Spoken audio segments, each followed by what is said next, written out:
सीतानाथ समारम्भं श्रीरामानन्दार्य मध्यमाम् अस्मदाचार्य पर्यन्तां वन्दे श्री गुरु परम्पराम्।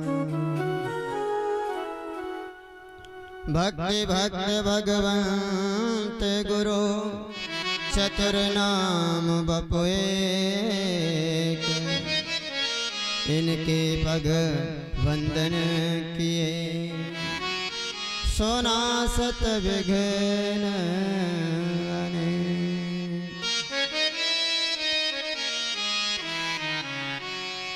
जय जय श्री राधा रमण,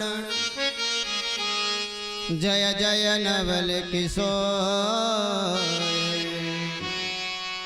जय गोपी चित चोर प्रभु, जय जय माखन चोर। भाव भरे स्वन गान करो, भाव सहित देता, भाव सहित शिक्षा पथ पर चलो भाव के चाल। भाव सहित भक्ति पथ पर चलो भाव के चाल।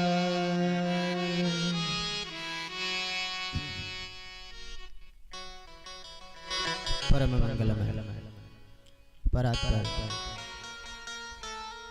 परब्रह्म परमेश्वर भगवान श्री बालकृष्ण लाल के पावन श्री चरणों में कोटि कोटि प्रणाम व अभिनंदन। कलमल जगमंगल करणी परम पावन श्री यमुना महारानी जी के पावन श्री चरणों में कोटि कोटि प्रणाम व अभिनंदन। जगत के समस्त संत महापुरुषों के पावन श्री चरणों में कोटि कोटि प्रणाम व अभिनंदन। पूज्य माता श्री पूज्य पिता श्री के पावन श्री चरणों में कोटि कोटि प्रणाम व अभिनंदन। दूर दूर से भगवान की मंगलमय कथा को श्रवण करने के लिए पधारे हुए समस्त भक्त वृंद एवं श्रद्धामयी माताएं और बहनों, आप सभी को श्री राम मैं सब जग जाने करहूं प्रणाम जोर जोर। भैया बताया जाता है कि एतस्माद् परं किंचन मनः शुद्धेन विद्यते जन्मांतरे भवेत् पुण्यम तदा भागवतम लभेत्। मनुष्य के एक जन्म के नहीं, दो जन्म के नहीं, तीन जन्म के नहीं, बल्कि जन्म जन्मांतरों के, कल्प कल्पांतरों के और युग युगांतरों के जब भाग्य उदय होते हैं ना, तब कहीं जाकर के भगवान की यह मंगलमय कथा श्रवण करने का सौभाग्य प्राप्त होता है। इसलिए अपने मन और वाणी को एकाग्र करके भगवान श्री हरि के चरणों में ध्यान लगाते हुए भगवान की मंगलमय कथा को श्रवण करें। तो आइए भगवान की मंगलमय कथा में प्रवेश करने से पूर्व कुछ क्षण भगवान नाम संकीर्तन का आश्रय लेंगे और उसकी तत्पश्चात जैसी भी गोविंद की कृपा होगी, जैसी भी ठाकुर जी की इच्छा होगी, हम लोग भगवान की मंगलमय कथा को श्रवण करेंगे। निकुंज में विराजे घनश्याम राधे राधे, निकुंज में विराजे घनश्याम राधे राधे, निकुंज में विराजे घनश्याम राधे राधे।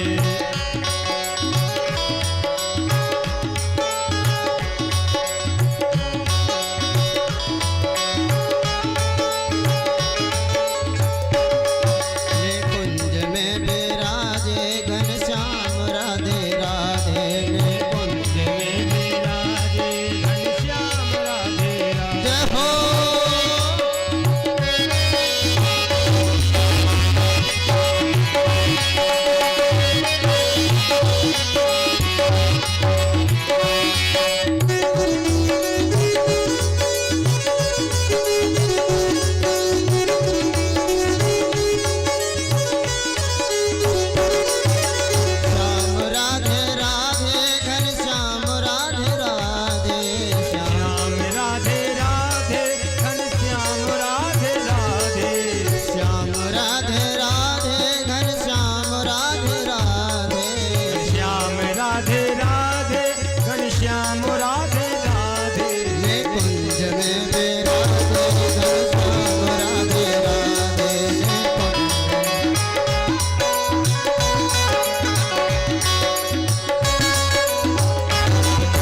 भगवान श्री हरि के चरणों में ध्यान लगाते हुए बड़े भाव के साथ में गाइए। अरे हमने अकेले ने ठेका थोड़ी ना ले रखो, अरे आप भी गाओ हैं। अगर आप लोग नहीं गाओगे तो हमें शक्ति प्रदान नहीं होगी। जब तक आप नहीं गाएंगे, तालियां नहीं बजाएंगे, हमें आनंद नहीं आएगा। इसलिए बड़े भाव से गाओ।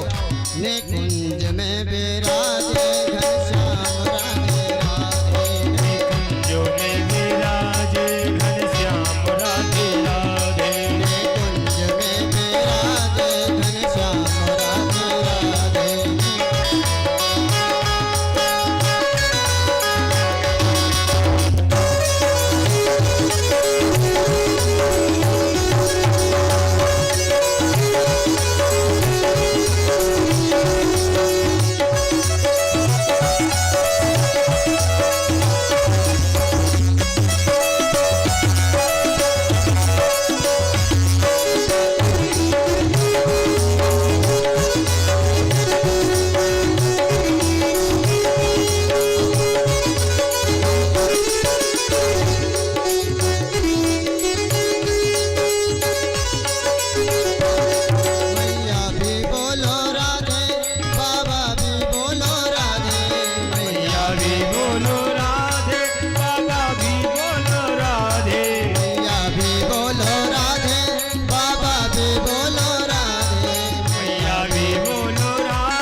मैं 5-6 साल से मैं इधर उधर भटक रहा था।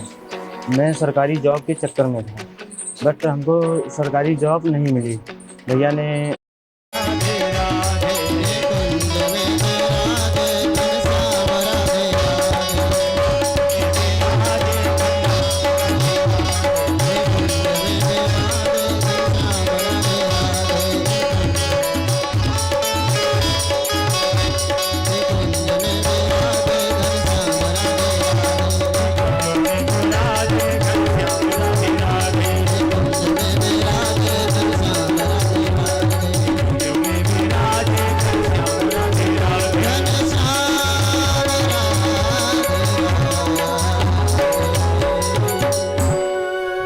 बोलो वृंदावन बिहारी लाल की जय हो, राधा वल्लभ सरकार की जय हो, जय जय श्री राधेश्याम।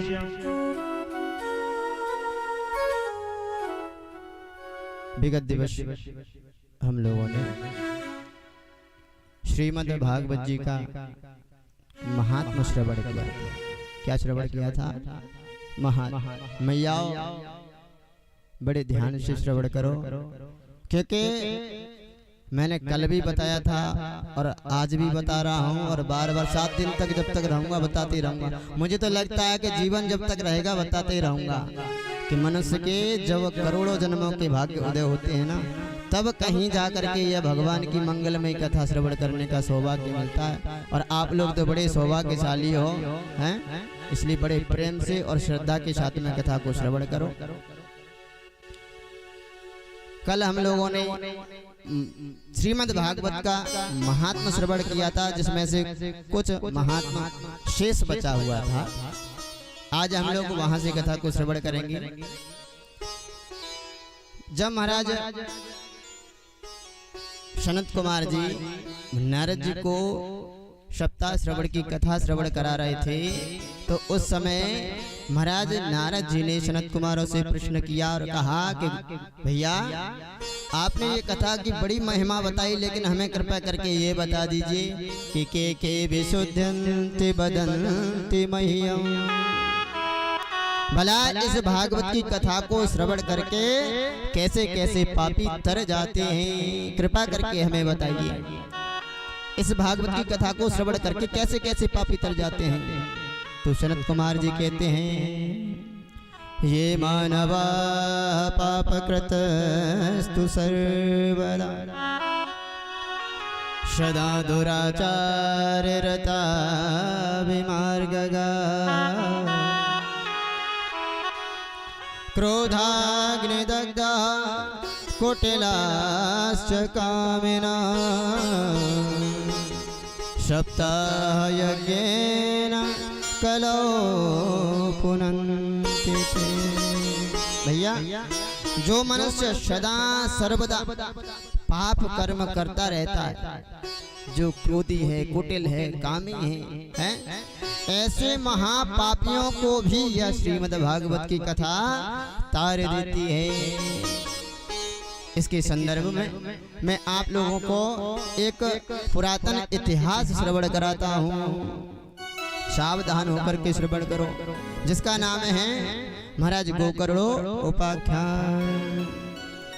है पूर्व समय की बात भैया। एक तुंगभद्रा नाम की नदी थी और तुंगभद्रा नाम की नदी की तट पर एक अनुपम नाम का नगर बसा हुआ था। क्या नाम था? अनुपम नगर। उस नगर में सभी वर्णों के लोग निवास करते थे और महाराज बड़ा ही अद्भुत नगर था। और उसी नगर में एक ब्राह्मण निवास करते थे जिनका नाम था आत्मदेव। क्या नाम था? आत्मदेव। ब्राह्मण बड़े ही वेदज्ञ थे, बड़े ही ज्ञानी थे, पंडित थे, चारों वेदों के ज्ञाता थे। और भैया उनके घर में किसी चीज की कमी नहीं थी।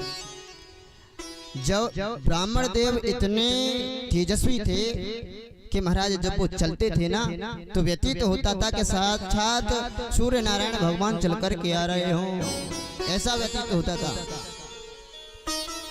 भैया ब्राह्मण देव के घर में सब कुछ था, खूब धन था, संपत्ति थी, सब कुछ था, किसी चीज की कोई कमी नहीं थी। और एक उनकी पत्नी थी जिसका नाम था क्या? धुंधली देवी। क्या नाम था? धुम धुम करोति इति धुंधली, जो हमेशा धुम धुम करती हो। अच्छा, जितने भी प्रदेव सीधे थे, सरल थे ना, ठीक उनके विपरीत उनकी पत्नी थी, बड़ी कर्कशा थी। ब्राह्मण के घर में किसी चीज की कोई कमी नहीं थी भैया, लेकिन एक ही कमी थी। क्या? कि उनके कोई भी संतान नहीं थी। अब तो भैया संतान न होने के कारण ब्राह्मण देव बड़े परेशान थे, क्योंकि जिनके घर में संतान नहीं होती है तो होता है कि कभी कुछ लोग तो उनको तायना मारते हैं। ब्राह्मण देव के घर में सब भरपूर था, लेकिन महाराज उनकी अच्छा संतान होती भी कहाँ से भैया, जब पत्नी इतनी अच्छी थी हैं, क्योंकि थी एकदम विपरीत। अच्छा देखिए, कुछ कुछ लोगों का ऐसा स्वभाव रहता है कि कभी इस पड़ोसी से झगड़ा करना, कभी उस पड़ोसी से झगड़ा करना, कभी हमेशा लड़ाई झगड़े में ही मस्त रहना कुछ लोगों का स्वभाव होता है। वही काम था किसका? धुंधली देवी का। अब तो भैया धुंधली इतनी कर्कशा थी कि जिसका कोई वर्णन नहीं है। एक कथा मुझे याद आ गई, जैसे मैंने आपको बताया ना कि कुछ लोगों का स्वभाव होता है कि जब तक वो 2-4 लोगों से लड़ाई झगड़ा ना कर लें तब तक उनका पेट का जो भोजन होता है ना वो हजम नहीं होता है। यही काम था धुंधली का। हमारे पड़ोस में एक खटपटिया काकी रहती थी। कौन रहती थी? खटपटिया काकी। और खटपटिया काकी का क्या काम था? कभी इससे घटपट तो कभी उससे घटपट, कभी इस पड़ोसी से घटपट तो कभी उस पड़ोसी से घटपट, क्योंकि उसे दिन भर खटपटी करना, क्योंकि उसके स्वभाव में आ गया था कि जब तक वो 2-4 लोगों से लड़ाई झगड़ा न कर लेती तब तक उसका खाना हजम नहीं होता था। जब गांव में वो सबसे लड़ती थी झगड़ती थी तो भैया गांव वालों ने एक सलाह की, बोले एक काम करो भैया, ये जब देखो तब लड़ती ही रहती है, बोले इसका कोई उपाय निकाला जाए। बोले क्या उपाय है? बोले एक काम करते हैं, इससे सब लोग बातें करना बंद कर दो। क्या कर दो? बोले बातें करना बंद कर दो। जब इससे बात ही नहीं करेंगे तो लड़ाई होगी, स्वाभाविक सी बात है। अब तो भैया सब लोगों ने गांव वालों ने सलाह कर ली, बोले अब खटपटिया काकी से कोई नहीं बोलेगा आज के बाद। जब सबने सलाह कर ली तो अब तो खटपटिया काकी बड़ी बेचैन, बोले अरे मुझे तो 2 दिन हो गए, 2 दिन से किसी से लड़ाई झगड़ा करने को नहीं मिला है, किसी से खटपट करने को नहीं मिला, अब क्या किया जाए? अब उसने सोचा कि चलो कोई बात नहीं, गांव के नहीं लड़ रहे, गांव के नहीं मिल रहे तो क्या हुआ, कहीं पड़ोस थोड़ी नहीं चला गया, पड़ोस वाले गांव में देखते हैं, कोई ना कोई तो मिल ही जाएगा है। अब तो भैया उसने कहा कि अब क्या किया जाए, तो उसने अपना जल का पात्र उठाया, बोले चलो चलते हैं दूसरे गांव में पनघट पर जल भरने के लिए।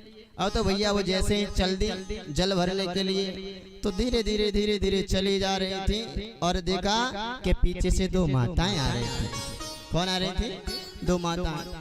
अब वो सोचने लगी खटपटिया काकी कि अब इनसे ऐसी कौन सी बात की जाए जिससे ये हमसे कछु न कछु कहें, और जैसे ही कहेंगे फिर तुरंत ताबड़तोड़ बल्लेबाजी होगी, हैं? तुरंत खटपट होगी। अब तो भैया हुआ क्या, अब वो सोचने लगी कि क्या किया जाए, तो उसने एक युक्ति निकाली। युक्ति क्या निकाली कि बोले कि जोर जोर से बोलने लगी कि आज तो हमारे घर पर कुछ यजमान आने वाले हैं। कौन आने वाले हैं? यजमान आने वाले हैं, रिश्तेदार आने वाले हैं। तो बोले क्या किया जाए? बोले मैं एक काम करूंगी, आज उनका बड़ा भव्य स्वागत करूंगी, बड़े ही अच्छे से सम्मान करूंगी। बोले सम्मान कैसे करेंगे? तो वो जोर जोर से कहती हैं कि जब मैं उनके लिए प्रसाद बनाऊंगी ना, भोजन बनाऊंगी, खाना बनाऊंगी, तो सब्जी जब बनाने लगूंगी तो एक काम करूंगी, 1 किलो आलू लूंगी और 1 किलो टमाटर लूंगी और उसमें कम से कम 200 ग्राम लाल मिर्ची डालूंगी। और भैया जब 1 किलो आलू और 1 किलो टमाटर की सब्जी में 200 ग्राम मिर्ची पड़ेगी तो सब्जी का क्या हाल होगा, है? अब जो पीछे से धीरे धीरे बहनें आ रही थी, उन्होंने सुना कह रहे खटपटिया काकी ऐसा कह रही है, हमारे घर में रिश्तेदार आ रहे हैं, तो मैं सब्जी जब बनाऊंगी तो 1 किलो आलू लूंगी, 1 किलो टमाटर लूंगी और फिर उसमें 200 ग्राम लाल मिर्ची डालूंगी। अरे भाई जब 200 ग्राम मिर्ची डालेगी तो सब्जी खराब हो जाएगी, किसी काम की नहीं रही। बहनों ने सोचा चलो एक काम करते हैं, कुछ इनको सलाह दे देते हैं, क्योंकि भाई अगर कोई गलत मार्ग पर जा रहा हो तो उसे सलाह दे दो बढ़िया सी, तो कुछ बिगड़ थोड़ी नहीं जाएगा।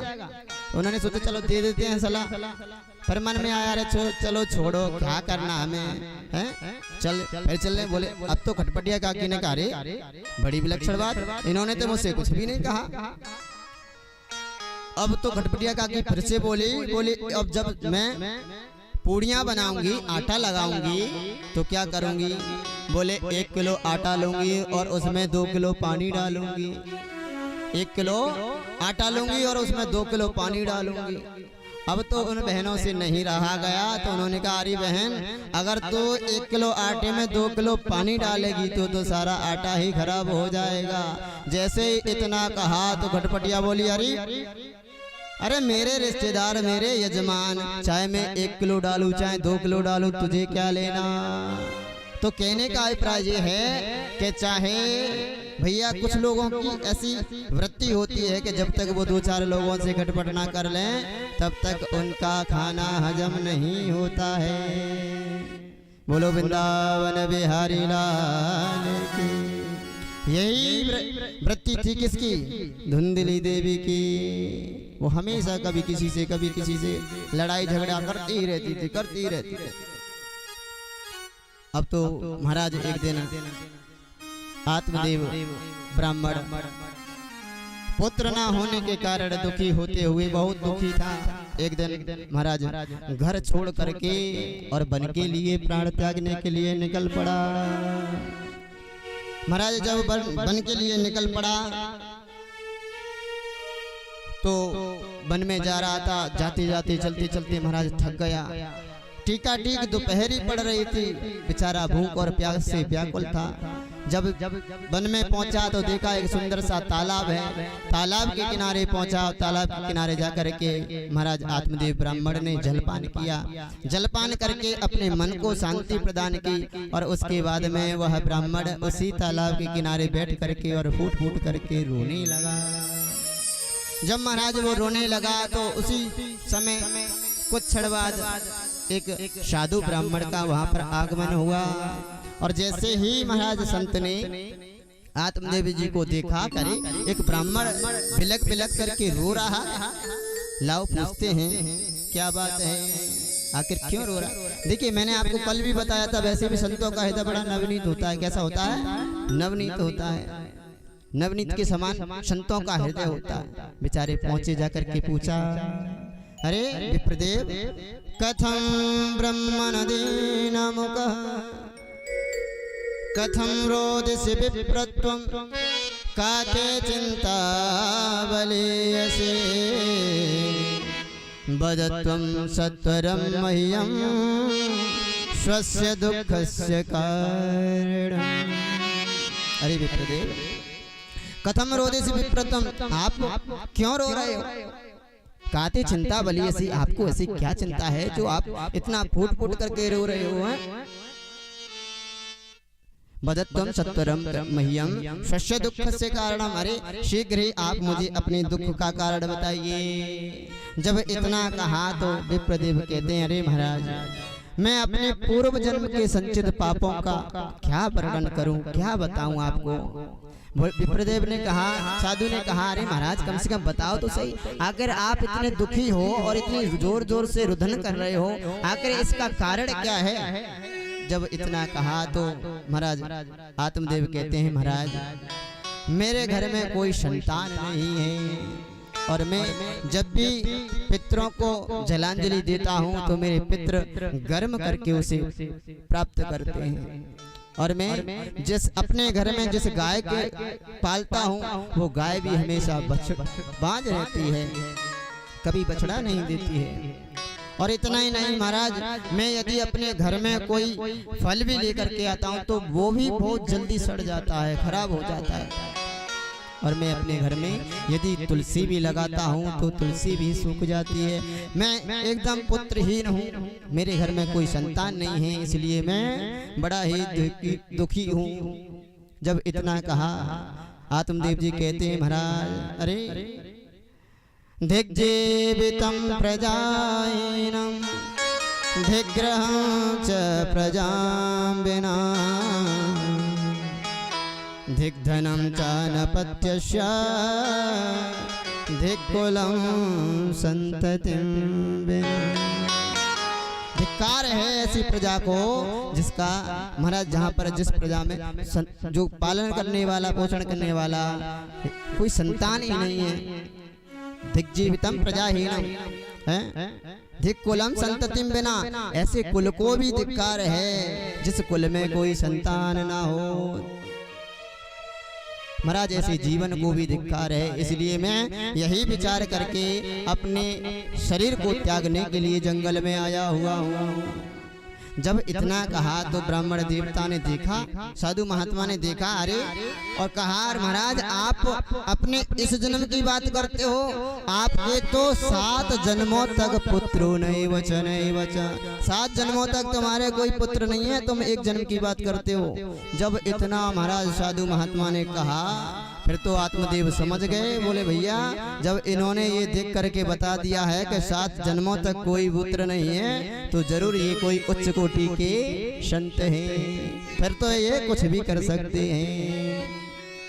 अब तो महाराज आत्मदेव कहने लगे, बोले महाराज मैं तो एक ही परेशानी से परेशान था, आपने तो मेरी परेशानी को 7 गुना कर दिया। अब तो आप कोई कृपा कीजिए और मुझे पुत्र प्रदान कीजिए, और अगर आप मुझे पुत्र नहीं दोगे तो मैं आपके चरणों में अपना सर पटक पटक के अपना शरीर को त्याग दूंगा। जब इतना कहा तो साधु महात्मा ने कहा, देखो विप्रदेव, आप विधाता के लेख को मेटने का प्रयास न करें। जो भी व्यक्ति विधाता के लेख को मेटने का प्रयास करता है ना, तो भैया उसे राजा चित्रकेतु की तरह कष्ट उठाना पड़ता है। किसकी तरह? राजा चित्रकेतु की तरह। भैया देखिए